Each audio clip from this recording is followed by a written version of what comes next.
រឿងខ្លាចាញ់ប្រាជ្ញទន្សាយខ្លាដ៏ធំមួយកំពុងតែឃ្លានយ៉ាងខ្លាំងហើយវាបានជួបទន្សាយវាចង់ស៊ីទន្សាយជាអាហារថ្ងៃត្រង់ទន្សាយឈប់សិនលោកខ្លាឃ្រាមកំពុងយាមកងមិរបស់ព្រះរាជាបើលោកស៊ីឃ្រាមព្រះរាជានឹងខឹងខ្លាល្ងងជឿថាសម្បុកអោម៉ាល់នោះគឺជាកងមិតែមានសម្លេងពីរោះបំផុតក្នុងលោក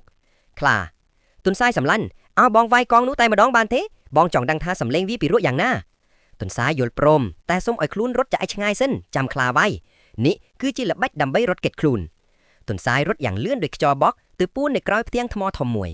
គ្រាន់តែវាយភ្លាមហ្វូងអោម៉ាល់រាប់ពាន់ក្បាលបានហក់ចេញមកតិចខ្លាពេញខ្លួន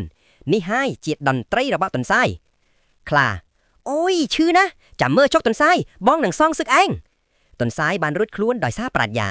រឿងនេះបង្រៀនថាកុំជឿលឺសម្ដីផ្អែមល្ហែមនិងភាពលោភលន់ឲ្យសោះ